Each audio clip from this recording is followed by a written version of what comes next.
Everyone. Hello, everyone. Thank you so much for joining us today for our event, which continues the long tradition of puns for science-themed policy sessions, where we're going to be talking about scientifically sound, putting policy under the microscope, a proud tradition of science puns for events like this. And we're going to be exploring the complex relationship, the interface between government policy making of the decisions that politicians must think about and scientific expertise, the technical expertise of scientists and those who wish to influence policy. Now, we do have a slight change to today's program. If you're logging in today and expecting to see us being joined by Professor Jennifer Rubin, unfortunately, she's unable to join us today due to an urgent commitment. We will work with her to bring her into a future reform event, but there is an upside to that, which is that we are going to be able to benefit even more from our guest and speaker today, Professor Paul Monks. Paul is the Chief Scientific Advisor for the newly formed Department for Energy Security and Net Zero. Before this, he held the same role for a predecessor department, the Department for Business, Energy and Industrial Strategy.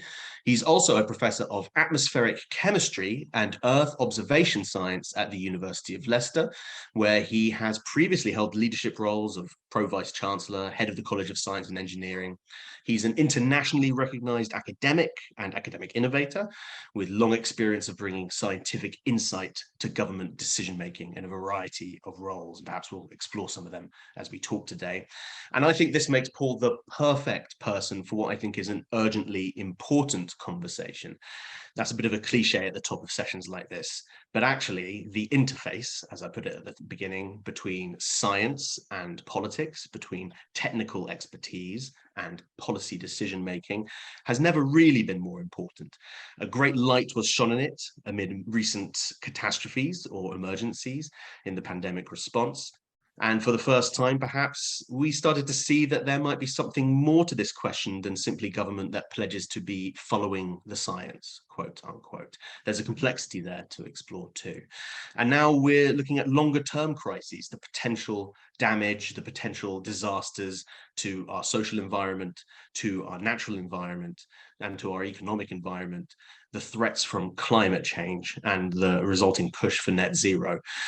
These bring a deep need for scientific expertise and direction and a new set of ideas for policy and government too.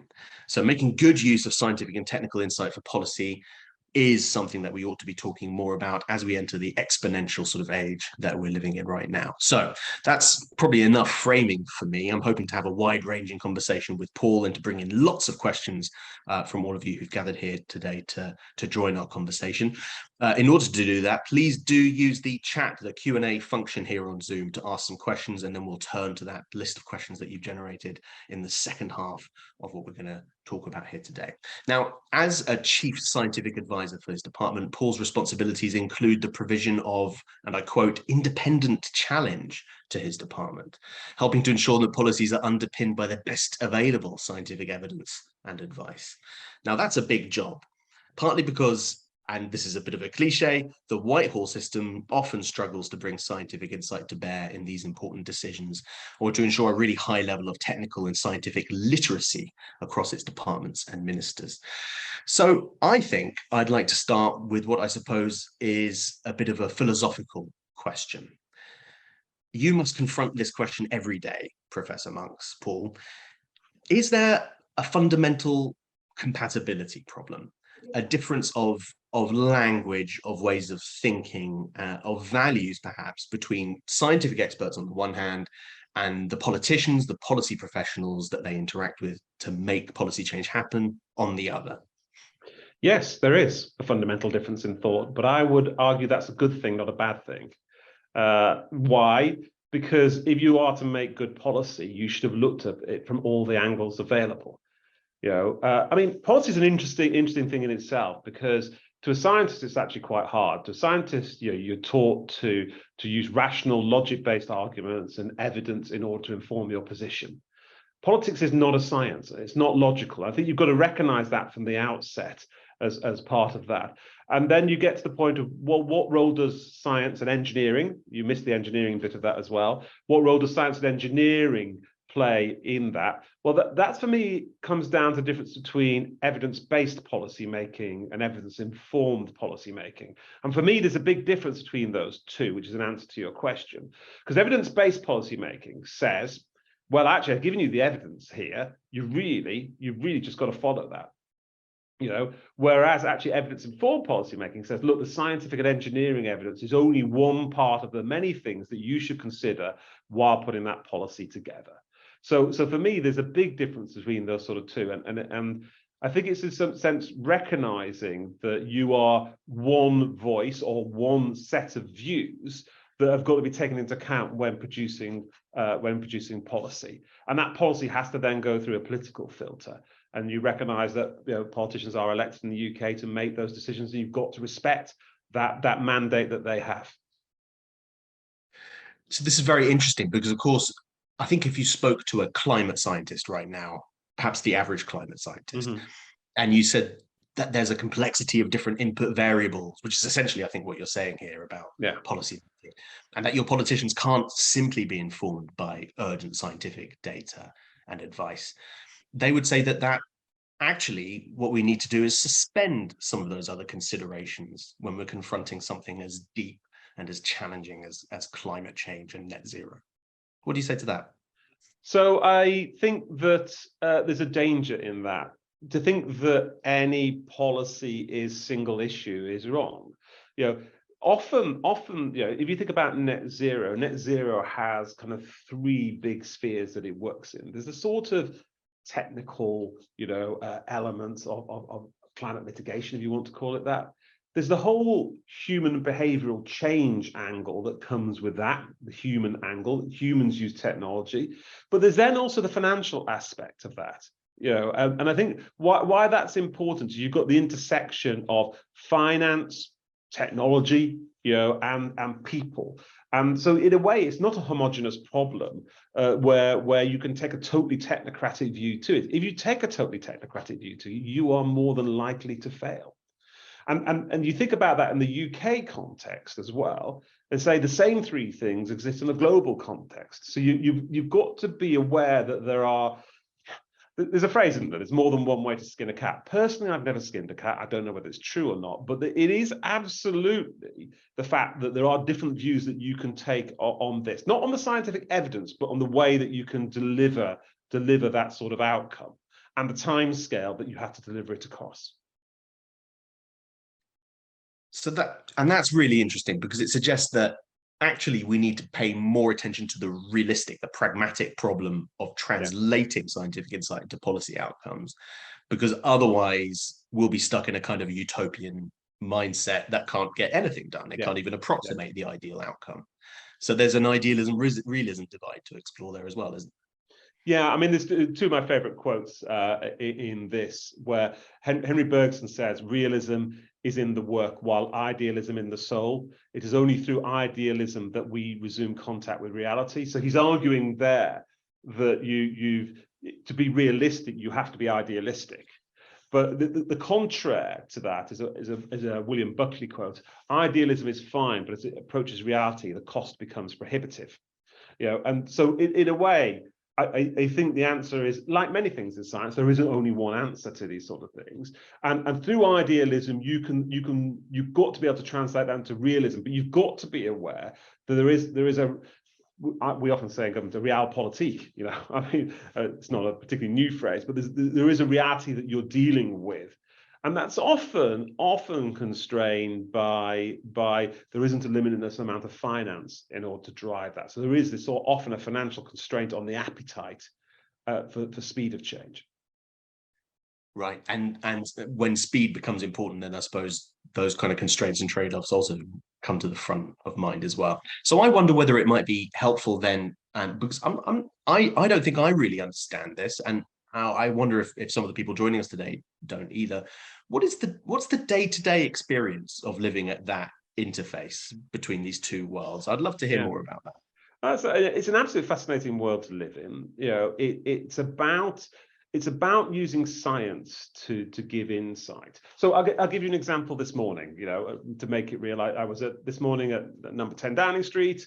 which is not something I do every morning, by the way, as that, because we were doing a breakfast, fusion breakfast, with a set of government ministers, a set of financiers from the city, a number of scientists from the fusion community, and a number of industrialists from a growing sort of area there.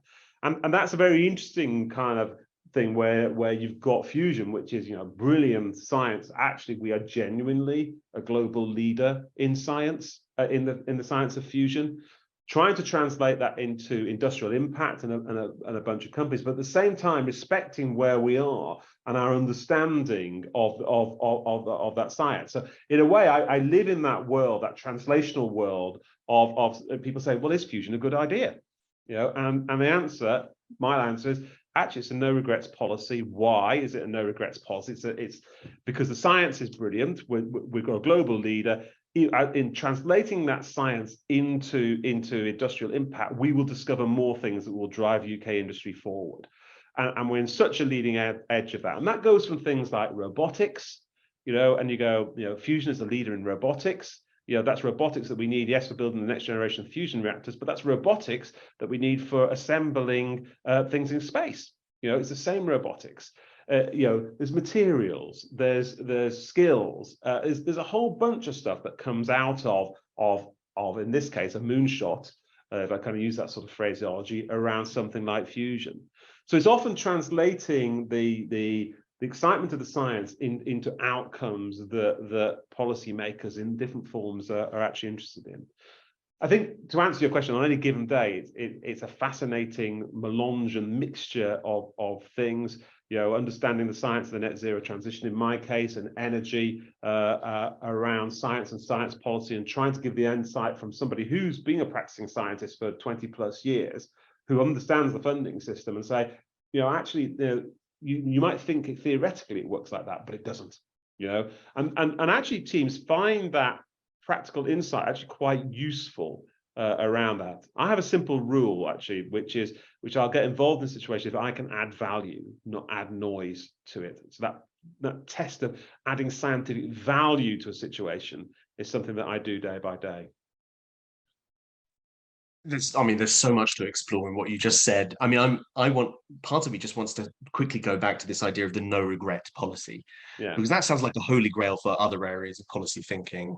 Speaking as someone who lives and works in the policy world exclusively, what is a no regrets policy? How could we define that? Is that a policy where investment, even if it doesn't culminate in the ideal objective, would still have been worthwhile? Is that I guess in that definition that I was just talking about, yes. There are many different definitions for no regret policy, but often in science and technology, it is in investing. And then why do we invest in science and technology? We invest in science and technology as we know it's a way to grow jobs, grow high value jobs, and grow the economy. And you can see that globally. The challenge of science and technology is it takes a while to realize those benefits. You've got to consistently fund over a number of years. Our response to the pandemic was because we had a strong science and engineering base that allowed us to draw all the skills that were social sciences, life sciences, physical sciences that we needed to respond to something like the pandemic. But come back around to your question of no regrets. If you're looking at a given area, by investing in that, are the spillover benefits in this example, are the spillover benefits as great or even not greater than the actual primary benefit that you're looking for? If you go to something like fusion, you can make that argument. At the end is, in inverted commas, limitless low carbon power. Stephen Hawking said, if there's one thing that I would want in this world, it's fusion power. That is such a game-changing technology. But all the little bits that you have to do in order to do that, the fuel cycle, the robotics, the materials, the skills, the engineering, all of which will then drive high-value industries around them, will then spin out into other stuff. So in some senses, by betting at that at scale, that's where you can look at that one in particular as a no regrets. But it's not the same in every area. So science and technology investment is not no regrets in every single area that you may look at. Do not ask me what those areas are. I'll resist the temptation to do that. So this is very interesting, because not only do we need to make the case for these potential, at least, no regrets policy investments of time and energy and expertise and pure resource, aligning the private, the public sectors, the huge amount of complexity involved in doing that. We also, I think, need to have a decision-making establishment, a Whitehall system. That's what we refer to a lot in our program on Reimagining Whitehall, a Whitehall system that's equipped in some way to make decisions like that, to actually look at that complexity and evaluate whether this is going to be the kind of thing we ought to just be doing. We ought to be prioritizing and investing in anyway, because it's, at least in theory, a no regrets policy area. So what's your assessment of that? Is the Whitehall system moving in the right direction with that regard? Because it seems that about 15 times a day, someone complains that there are no STEM graduates in Whitehall, that most ministers don't have the requisite expertise to make decisions in an informed way. So, I mean, I'll answer that in two parts. Because there's two parts, which is what's the policy response to that, and the second part is what's the role of science in Whitehall. So the first part of that, the integrated review, which came out, was it 2021? Chapter 1 is about strategic technology advantage through science and engineering. It's writ large, if you will, there. Out of that, we've created the National Science and Technology Committee. They have, it's a prime ministerial chaired committee. It's supported by the Office for Science and Technology Strategy. So the whole idea that you just talked about there of strategic technology advantage and making sure that there are some technologies that we are, in a sense, making sure that we have access to. It has a philosophy called own, collaborate, and access. Do you need to own that technology? Do you need to collaborate on it, or do you just need access to that technology? And Patrick Vallance, who's the outgoing government chief scientist, also the national technology advisor, has led that sort of process in order to do that. So actually, in a process sense, that's beginning to work, and actually, it's beginning to shape the sort of decisions around the big sort of technologies, both physical and life science type technologies that you need for that. There's always going to be a tension between top down and bottom up, and we've got to absolutely make sure we have that healthy bottom-up science ecosystem, but then we can plug in the strategic top two, if you will. So I mean, I think that's a key element and a key part of this sort of thinking. So I would say that Whitehall is actually quite focused on strategic technology advantage. I went to a really interesting seminar yesterday about how you prioritize the different technologies. What is a platform technology? What sort of portfolio should the government own? What is the role of government? And you said a number of times, and you've been really good, actually, Simon, on this, because it is what risks should government hold and what risks should the private sector hold in this sort of venture. And there's certain risks that government and S&T are really good at holding, whereas there's certain risks that the private sector are better deal with. So it's definitely a partnership between those two as parties. And I think you said that, and I haven't yet, so I feel I should say absolutely. You go to Fusion, it's a public-private sort of venture as that sort of example. It's not just solely government funding. So I think we should recognise that. So I would say that actually we've recognised that across government now. There's better organisation around that. The OSTS NSTC process, sorry to go into lingo, is part of that. I think having a new Department of Science, Innovation and Technology is a sign of the importance of science, innovation and technology to the government. There's a cabinet minister who's got that sort of role. So I think you're going to see the importance growing. The second part of your question, if you will, was do we have within Whitehall the skills and the sort of scientists that can inform that? The answer is sort of, but not enough. I mean, I'm the head of the government science and engineering profession for my department. We work across government in the government science and engineering profession. And our goal is, and Simon Case, who's the cabinet secretary, is one of our senior sponsors, recognises that the government benefits when it has more scientists and engineers in there. And that, we went from, in the last 7 years, 18 scientists were brought in the fast stream. There's now over 120, and we've gone for a 51% increase in the membership of the science profession in government over the last, what was that, 5 years or so. So I think you can see the recognition of that and the value of that within government. Do we need to do more? Always. Would it be? It was quite interesting. I was talking to an Indian colleague who was over for a visit, who was in the Ministry of Science and Technology in India. I said, well, how do you staff the Ministry of Science and Technology in India? He said, everybody in the Ministry of Science and Technology in India has to be a scientist, which I thought was quite interesting in that. I'd actually say, I wonder if that's a good idea. If I'm honest, go back to my, we benefit when we have diversity. We always benefit when we have diversity. I'll go back to my SAGE experience. Through that, we needed that the public health scientists, the physical scientists, the engineers, but the social scientists were equally as important in understanding how people would respond to measures and would think about that. So I think if you get a monoculture, I don't think monocultures are I'm not saying the Indian way is wrong, by the way. I just say I think you benefit often when you have a diversity of voices in the room, so you can pull a problem apart in different ways. I just think you need a stronger science voice in that room, a science and engineering voice in that room, particularly around science and engineering decisions. I don't think I would disagree there. No, that's interesting, and there's something to be said, and this is something I know that the civil service in this country is working on really hard, is the idea of multidisciplinarity, of having that combination of skills and perspectives, and then that bridging function comes back in, because sometimes people from different backgrounds really do speak different technical languages and don't really have a way of translating them. So there's still work to do there. But I'm intrigued by the Indian example you just gave, because I do think that if that was a requirement for such a department, or even if we said, half of all people involved would have to have a STEM background or technical expertise, we wouldn't be able to form that department. I think that'd be. I think you'd be challenged around that. You'd be challenged around that. Yeah, definitely. I think it would be a bit of a challenge anyway.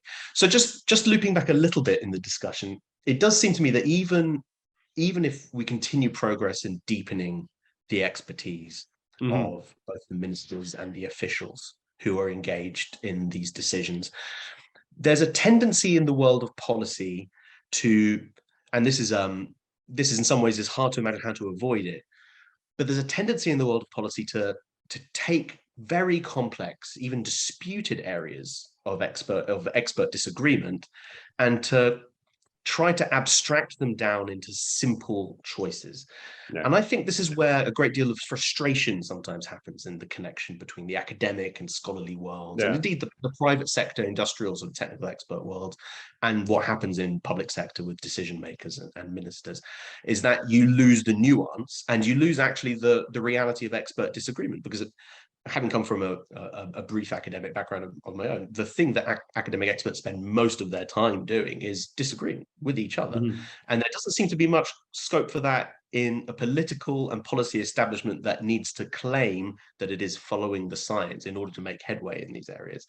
Is that something you reflect on? Yeah, so I think there's two parts to what you said. The question of distilling down complex problems, and then the sort of question of how do you express kind of diversity of view or thought.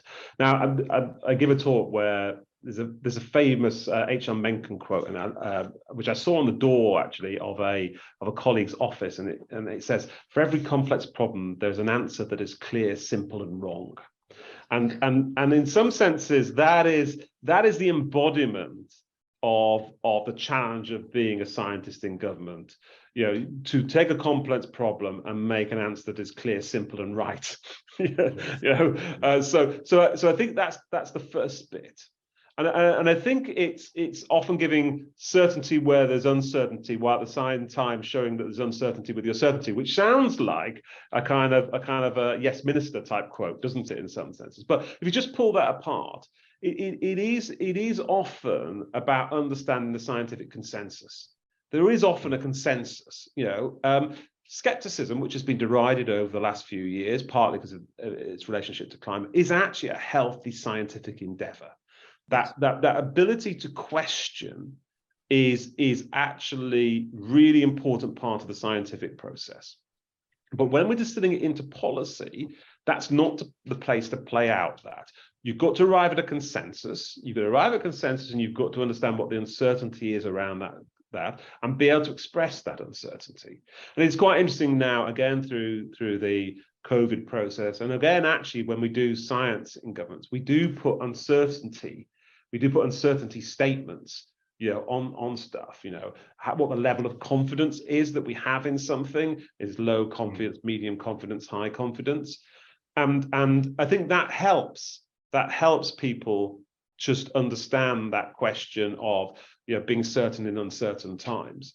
And again, having lived through the COVID experience of science, often science was highly uncertain and highly speculative, and then we'd have low confidence in it. We have to say this is our best understanding, but we don't have high confidence, in that, in a situation that was changing very rapidly and very complicated. So I think that kind of understanding that and being able to express that, and also you've got to know the most important phrase in science. Do you know what the most important phrase in science is? No, the most important phrase in science is "I don't know."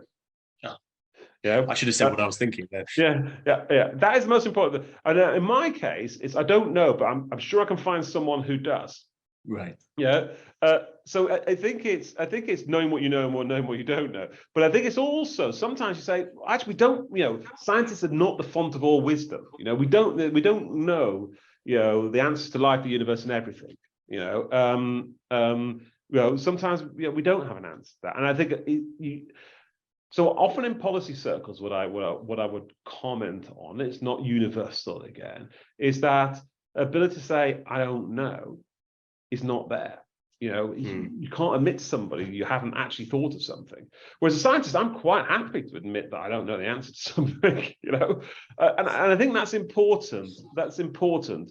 I'm very lucky that if I don't know the answer to something, but I know it's out there, most people will take my phone call. I have chaired some superb expert groups, to give me the ability to then work with them to distill that advice with the uncertainty around that, to give it to government ministers around all sorts of areas in COVID, in renewables, in biomass at the moment, to give you an example. So it is important to take that expert and help distill it down. But knowing what you don't know is as important as knowing what you do know. I wonder if this is also a feature of that. Would it be unfair to call it a scientific literacy gap in the policymaking establishment? Is that I think there may be a kind of a folk theory of scientific expertise, which overestimates the amount of consensus that scientists and other technical experts arrive at. And I wonder if that's also part of. Do you find in your role that what you're really doing is there's actually some sort of first principle stuff about, well, actually, I don't have answers. I can't say, here's the evidence base, this is what you should do. No, absolutely. But again, I think the value of having scientists in government is a little bit about the way that a scientist takes a problem apart. So I often joke that I go to meetings and say stunningly obvious things. If you were a scientist, you might think, I spend all my time talking about, whether leptons and quarks are strange beauty particles. No, I don't. I often go and talk about, as anybody knows about leptons and quarks, please excuse me, because it's probably not right. But I often go along and I say, actually, the stunningly obvious, and it might be stunningly obvious to me. As your scientist, you take a problem apart in a certain way, and you look for the bits that you know and the bits that you don't know, and you reassemble that problem. And often with policy teams, is what I find is getting to explain it to you and saying, well, have you thought about this? Have you thought about that? How are you going to take this policy problem apart? Actually, is what they find useful. It's that reflection and actually the application more of the scientific method often or scientific thinking of taking a problem apart, rather than necessarily this idea that there's lots of kind of science out there that they need to be informed about out there. So there's something really about the application of the scientific method and scientific thinking, if you want to call it that, in government, as much as sometimes the kind of knowledge-based approach that often people think is the critical part of this.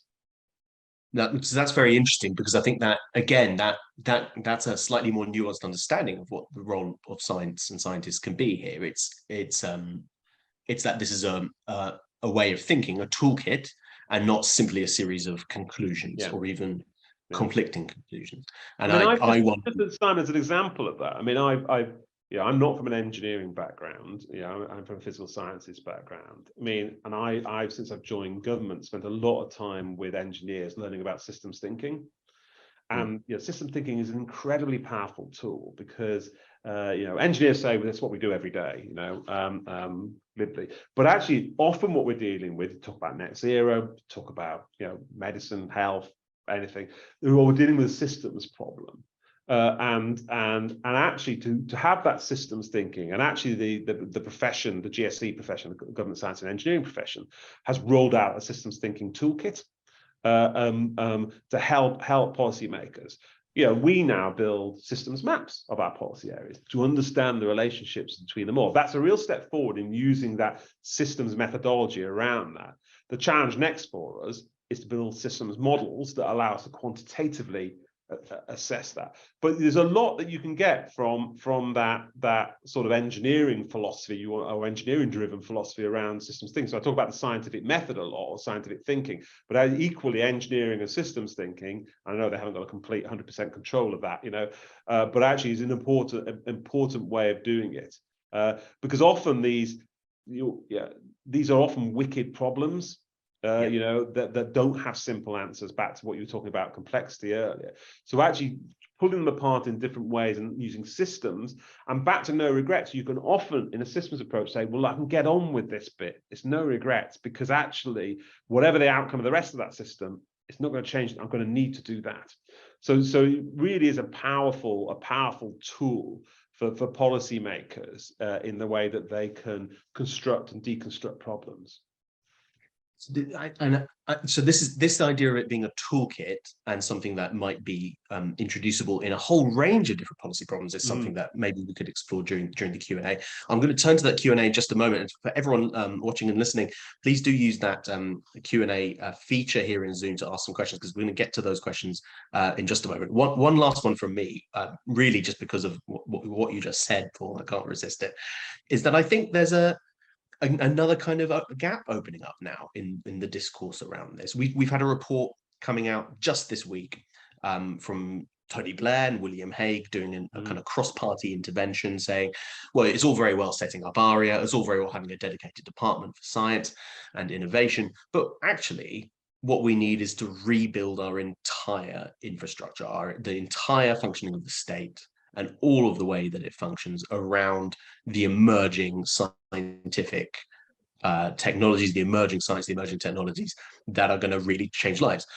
Artificial intelligence that's going to upend our economy, quantum computing that's going to upend our ability to compute, climate change and the interventions in it that'll change the way that our jobs work and change the way that our lifestyles might work in a multitude of ways. That actually there's a kind of a problem of scale here. And that the necessity that you've just described, I think, really eloquently, of having to be somewhat incrementalist in integrating these ways of thinking with the Whitehall system won't ultimately cut it. Oh, that's a good challenge. Yeah. So the challenge is, can we change fast enough around this? And I think that I think the challenge always is one of delivering for now, but being ready for tomorrow. And I think you're right. You look at some of those technologies; they're game changing. You look back though over the last 10 years at the technologies that have changed. Airbnb. People rent houses without owning them. It's well, Airbnb doesn't own any houses, but it rents them. Uber owns no taxis, but it. So actually, that intervention, you've seen that. You look at the technology over the last 10 years. It's a remarkably different place to the one that it was. And the future 10 years from now, I do agree, you could see system-wide and economic-wide changes. Quantum computing is just a real game changer in the way that you can compute more than the number of atoms there are in the universe, which always kind of blows my mind a little bit around this. And I think it is a good challenge about how fast a system can change. What I would say, from my experience in the civil service, is that it's not sclerotic. It's probably one of the most agile environments that I've worked in. So the idea that the civil service is slow to change is not my experience. I am on my fourth minister, my second department, literally within hours, of changes that have been made, we're functioning again. So I would never ever say of the civil service they don't have the ability to change at the speed that is going on around them. They're actually quite gifted. And actually really good at handling change. That's what they do. That's their role, or our role, because I'm one of them. So in some senses, I don't worry on that sort of front. I think the tension, the key tension, is always one of delivering on the short-term requirements while being cognizant of the long-term changes that are going to be required. And that's a classical political tension, and the civil service reflects that same tension. No, that's absolutely fascinating. I'm resisting the temptation to do my endless stream of follow-up questions, Paul, because we've got some great questions coming in here on the chat. So I'm gonna start bringing them in. Greg Rosen has joined us and asks about whether there's going to be any shift in your view in government's cultural reluctance, as he puts it, against allowing transparency on the kinds of evidence that it uses to inform the decisions that are then put to decision makers, to ministers. What's your view on that transparency issue? Yeah, so I can only really speak for the science side of this, and science and engineering side of this. Patrick Vallance is the government chief scientist, and actually Ian Diamond as the head of the Office for National Statistics have really made it quite clear to us who are working in the science and statistics system that we've got to make sure that our evidence is open and transparent. So it's open science is the phrase for it. And actually ONS, published a statistical basis of many of the data sets on which those policy making decisions are based. I am a strong advocate of making sure that we publish or put on record the scientific evidence that we're using to base our policy decisions on. I think it's an important feature. And it comes back to a little bit, Simon, what you were pushing about earlier. There might be more than one interpretation of it. And often in science, you draw boundaries around a problem. And the question is, somebody will say, well, why have you drawn that boundary, not this boundary? Around it. And I find a lot of that in the net zero world.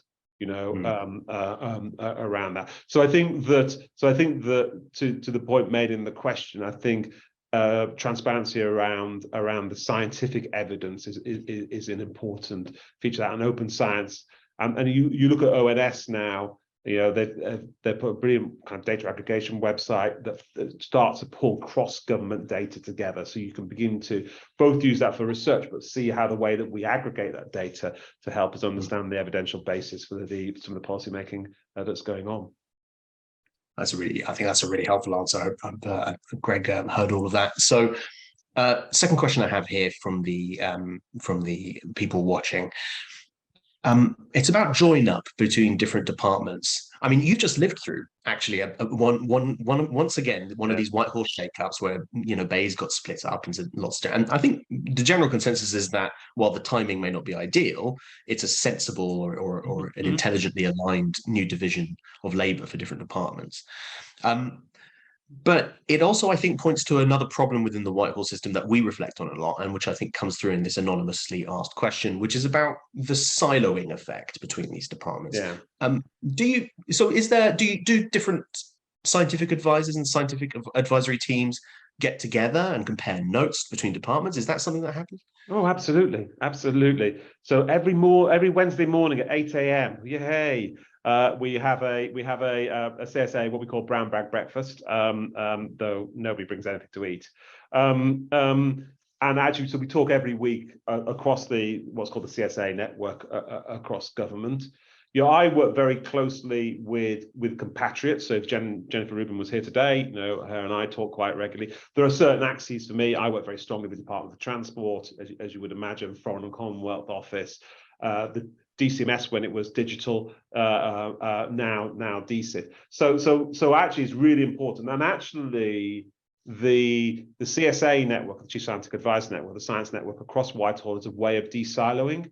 And interestingly, sometimes policy teams come to us and say, we're not doing very well getting through to the right people in Department X. Can you go through the scientific links and see if you can get an answer to this sort of question? So actually, we're a big de-siloing effect.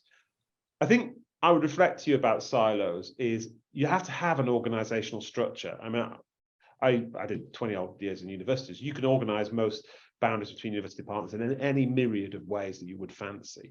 But you have to have an organizational unit that allows you to affect an outcome. I think you've got to recognize that. I think then the question becomes how you de-silo that. And actually, science is actually a really good de-siloer. It really does cut across that piece, and it's a very powerful tool in Whitehall, and often recognized in Whitehall as a good way of de-siloing. It's a good point. It's an important part, because I've worked for a lot on the critical minerals problem, absolutely across Whitehall problem. Everybody has a different part and a different lever, a part of that bit of international, bit of supply chains, bit of international trade, bit of Ministry of Justice around land rights, for example. So there are lots of different pieces, and actually pulling that together, science can be a really good de-siloer across Whitehall. Yeah, and I think it's one of the kind of defining features of these wicked problems, if you like, is that they never map comfortably onto how we organize ourselves. So no, I think that's useful, and it's interesting to think about the scientific mindset as a de-siloer. That there's actually a natural nexus point for different departments and different policy areas to interact. Another anonymously asked question here. Do you think, given some of the things we've discussed, that ministers in relevant departments with the relevant briefs should receive scientific training of some kind in order to develop this mindset and the expertise, perhaps, to make decisions in a more nuanced way? That's a really interesting question. What I would remark is in theory, so this is a kind of idealism, realism type thing. So ideally, yes, why not? Realistically, ministers are incredibly busy. I've often wondered what L&D, learning and development, ministers do to become a minister, in fact. Because you literally, back to that agility I talked about earlier, that you could be straight into a brief. And many of them are very, very good at holding quite detailed briefs quite quickly. I think what sometimes lacks in policy making, and I'm not just talking about ministers per se, there is a slight lack of curiosity. And curiosity is another good sign, along skepticism. Curiosity is a really, really good thing. Having said that, I've worked with some ministers who were like, no, why is that? Why is that? What is the basis of that? I said, it's great. So you do get that, but curiosity is another good feature. So I don't know if an L&D course, a learning and development course, is practical, but actually maybe that kind of being curious is something that you could instill across the piece. Now, which is a separate challenge almost, because I mean, speaking as someone who's taught undergraduates, one thing it's very hard to instill in someone who doesn't have it is curiosity. That's a hard characteristic to train into someone. Or am I perhaps I'm being too Yeah, because you are right, because if you say be curious and that leads to just somebody saying why, that's not being curious. It's why is it like that, and does it work like that? So you are right. It's encouraging intelligent curiosity. Yeah, so I think another challenging problem there, really. So here's an interesting kind of workforce type question that I think you might have a view on. Another anonymously asked one. Do you think there are advantages in putting scientists and engineers in roles that really have little to do with science or engineering, sort of displacing them into parts of the system where perhaps that mindset comes into play? I suppose is one of the implications of the question there. Yeah, I mean, yes. I mean, I think that's right. I think it's back to my argument that the scientific and engineering way of thinking is a valuable, diverse way of thinking that actually you can apply in many places. There are some extremes, I think, to that. So I'm not sure in some of the areas that you would get the benefit of that. So I would judge. I think I would put a test on it, which is would you see benefit from that sort of thinking in the area that you are applying it to? In a way, part of me, this is the idealism realism thing, which is going to be the theme of this call in a way, says is, oh yeah, absolutely, absolutely everywhere would be great. But in reality, there aren't, the number of scientists and engineers in the civil service is relatively small. So where are they best used in that civil service? I think is the question in some senses around that. So yes. Because you would gain great value out of it, but test what that value would be. Yeah, interesting. So in order to make the most of that, we'd need to test it. In other words, we'd need to have teams that integrate STEM thinkers, and to see if it makes a difference to the sort of the cognitive diversity of what comes out of those. Yeah. No, that's very interesting.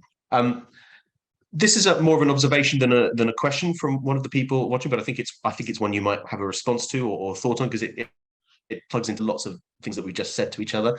It's interesting, says the questioner anonymously, that the most important phrase in science is absolutely forbidden in politics, as any Sunday morning interview shows. The "I don't know" that you mentioned there, Paul. Mm-hmm. So does that speak to a more fundamental disjunct between these two worlds, do you think? That in the end, accountability to the public and the need to operate politically in the glare of public and media scrutiny, will make the "I don't know" unpalatable to the politician? But again, we're looking at two different outcomes, aren't we? If you're a politician on an elected mandate, your job is to have a view and a set of options, solutions, whatever you want to call them, for a given policy area. Whereas you're a scientist, whereas you're a scientist, your job is to know what you know and what you don't know, and therefore go and discover what you need to in order to answer the questions that you do. And I think that's the important part, isn't it? Of we're pulling at that string again a little bit about the difference between scientific method and politics. Politics is not a science based on logic. It's not a science in the way that you break it apart. So you should recognize it for what it is, and the important part that science plays in informing political outcomes. But you should also recognize the limitations of science does not have all the answers for the political sphere. And I think the danger sometimes is thinking that science does have all the answers. It's some sort of rational worldview that gives you all the answers. And that's why our colleagues in the arts and the humanities and the social sciences are equally as important, because they help form that wider canon of experience and reflection on that then can contribute to a political thinking. Nobody would claim history is a science, but yet we know that history informs the way that we should think about the future. It teaches us the lessons of the past or the some of the gaps in the past. So I think again, it's know what you know what you don't know, and recognize. I have a phrase that I don't have papal infallibility and I'm not omniscient. Which says I'm not right all the time, and I don't know everything. So know what you don't know, and recognize the role of science and politics is a different. So I don't think it's a fundamental disjunct, in my view. Just recognizing you're trying to achieve different outcomes. Yeah, I think that's a really interesting way of thinking about it. And here's a question, perhaps there's a question I should have asked, because actually there's some things that we've already talked about that are sort of obvious in answer to this one, but maybe there's a deeper answer that you'd like to share, which is really this question here from anonymously asked. It's about your in-tray, really, Paul. What are currently the most pressing issues that you face in your role as Chief Scientific Advisor in this department for energy security and net zero? What's the stuff that's really preoccupying you? So we know you're thinking hard about fusion and that long-term picture, but what's the stuff that's sort of knocking on the door? Well, there's been a lot over this period of time around energy affordability. Though that's more a current policy issue than science around that. Much of my in-tray is full of some of the systems problems of thinking about the transition to net zero and making sure we've got the science and evidence base that is fit in order to do that. So it's around things like hydrogen, CCUS or CCS. It's around biomass and the role of biomass and the evidence base for the role of biomass in the net zero transition. It's around the technologies and the technology roadmaps that we're going to need to deliver net zero. As I said earlier, I've done a lot on critical minerals recently, and the way that the critical minerals, and they're the minerals that we're going to need for the net zero transition. Just to kind of give you my stat of the week, a normal IC internal combustion engine car has 1 kilometer of copper wire in it. A normal EV electric vehicle has 11 kilometers of copper wire in it. And there's an interesting question of the way that the science can help us form that. So that's very much been on my in tray in recent times. So that's just kind of gives you a flavour. That gives you a flavour of that longer term things like medical radioisotopes, nuclear fission, as well as fusion, and around some of the scientific understanding of some of the choices that we face around future fission options, fuel types and such. So there's a very rich portfolio of science and technology that underpins and making sure we've got the evidence base that's fit for the number of decisions that we're going to have to make over the next period of time. And I have perhaps a slightly unfair follow-up on that, which is given that list and given the long-term and the short-term and the stuff in between that you're dealing with, is there enough of you to go around? Are you adequately resourced in the system, or is that part of the rethink we need to do? Do we need to support our scientific officers and our scientific advisors? Have you ever heard anybody say, "I have enough resource for what I'm doing"? I mean, in my living memory as a senior manager, I've never once in my experience anybody said to me, "Oh yes, I've got plenty of people." You can always do more with more, but I think the answer to that question is, how effective are you? How effective are you at delivering what you're delivering, and how much is the need among all the other things that a large policy department like DESNZ and formerly BEIS has to deliver? So I resource that. We have a good dedicated science division in DESNZ who are working hard to make sure we've got the evidence base that we need across that sort of stuff. So I'm never going to say that we've got enough. You always need more. But actually making sure that you use what you've got effectively is as important sometimes as necessary just wanting to grow it all the time. Well, which is also an instinct when you're faced with knotty problems at different scales with different timelines. And that was a bit of a politician's answer. That was it really was. No, I didn't want to say it, Paul, but it was a bit. Sorry about that. No, I think you did a rather good job. So one last question I think we have time for here, and this is an interesting one because it's about the difficulty of making some of the important pivots to address these challenges from a scientifically informed perspective, given what this questioner describes as the dire legacy we have in our system of working on pure infrastructure, let alone in policy areas such as the NHS and justice. So there's an infrastructure piece to the picture here too, and I wonder whether you find that's a particularly difficult part of the puzzle to sort out. Yeah, I think again, I think it is. I mean, I think deciding what the correct scientific infrastructure is always an interesting sort of question, and that is a sort of what's the phrase I want to use? It's what the incumbent is. We have an incumbent portfolio of scientific infrastructure versus what we're going to need to be in the future. So in a sense, what are you going to stop? We're not actually very good at deciding to stop stuff.